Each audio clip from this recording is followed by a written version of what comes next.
Existem alguns fatores que a gente deve sempre levar em consideração quando se trata do processo de solução de problema. E tem alguns passos que a gente também precisa refletir sobre isso. Mas eu vou dizer umas coisas aqui que a gente precisa pensar, que a gente tem que pensar para a gente mesmo. Olhar para dentro da gente e entender, colocar como um objetivo de aceitar e de entender, de ser compreensivo com a criança, né? Como uma possibilidade. Também a gente precisa estar aberto para ouvir a criança, ouvir a informação, ouvir os sentimentos dela, porque talvez a gente nunca fez isso antes. A gente também precisa se colocar longe de julgamentos, de avaliações, de exortações. A gente não precisa também tentar persuadir ou convencer a criança. A gente tem que repensar essas novas ideias, todas essas novas ideias que vêm de você ou que vêm da sua criança também. E uma coisa que é muito importante, que não pode ficar de fora, é a questão do tempo. A gente tem uma pressa de que as coisas se resolvam dentro do nosso tempo adulto. E é sempre interessante lembrar que a gente está resolvendo essa questão do tempo com uma criança que não tem noção de tempo. Então, geralmente, a gente tem muita pressa, isso causa uma pressão muito grande na criança e pode dar um efeito rebote. Ao invés de você conseguir resolver o problema, você conseguir mais problemas ainda com a criança. A palavra-chave é respeito. Respeito para a criança, respeito para a gente mesmo, para aquelas possibilidades que não têm limites. Quando tem duas pessoas ali com grandes possibilidades de juntar as suas ideias, ideias sábias, na verdade, né? Como um fator principal. Antes da gente começar um problema, uma solução de um problema, de colocar em xeque-mate ali um problema e tentar achar uma solução, é importante a gente ter alguns passos. E eu vou falar desses passos, são 6 passos e eu vou falar um de cada vez. Mas primeiro, antes da gente tentar resolver um problema, seja ele um problema rápido, que existe ação imediata, ou um problema que é um problema que é repetitivo e que a gente já não sabe mais o que fazer, a gente tem que primeiro começar a pensar: eu estou cheio de sentimentos ou eu estou calmo para começar todo esse processo? Como que eu estou me sentindo dentro de mim agora, nesse momento? Eu consigo resolver o problema se eu estou chateado, se eu estou explodindo de raiva? E aí depois você controla o humor da criança. Dá para conversar com a criança nesse momento? Dá para a criança dizer sim, agora a gente vai resolver esse problema.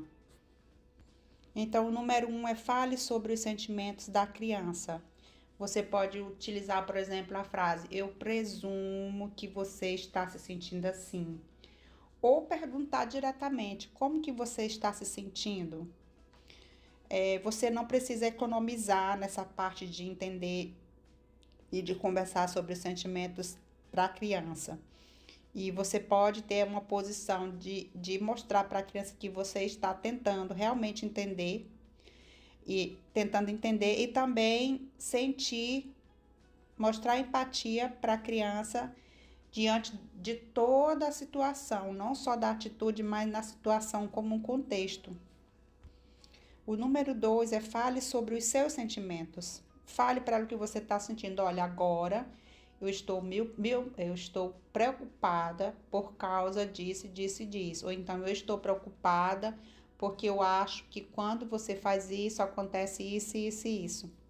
Você diz para a criança como que você está se sentindo. Mas seja curto e claro, porque é difícil para uma criança ouvir um pai ou uma mãe, um adulto que persiste em o tempo todo ficar falando que está preocupado, ou que está triste, ou que está zangado, ou que está decepcionado. Existem 1000 formas de você dizer aquela situação sem o tempo todo mostrar para a criança que você está ou chateado, ou decepcionado, ou triste com ela, porque aí a criança pode entender que ela é um erro na sua vida, que ela só faz coisa errada, que ela só te causa tristeza, só te causa preocupação. Muito importante isso. O número 3 é encorajar a sua criança a encontrar uma solução. Uma solução que tanto você como adulto e ela como criança possam aceitar e colocar em prática. Permita também nesse momento julgar e comentar algumas das ideias das crianças.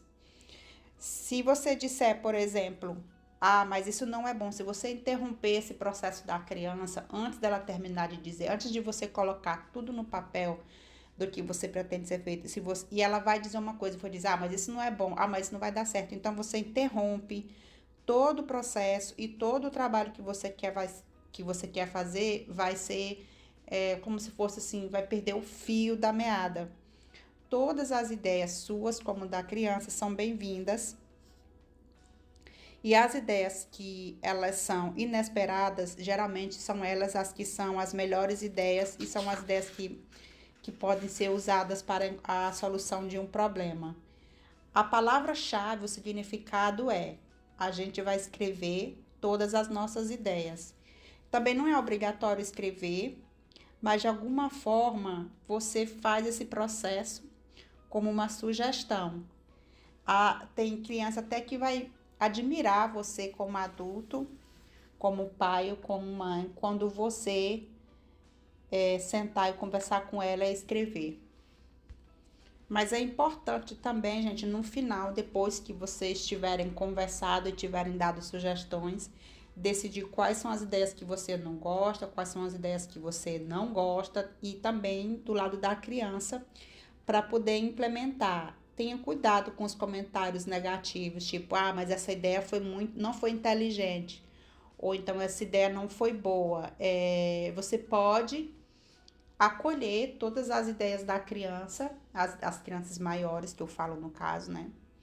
Mas para as crianças menores, você pode traçar objetivos mais simples, com frases curtas, e no máximo aí umas 3 soluções.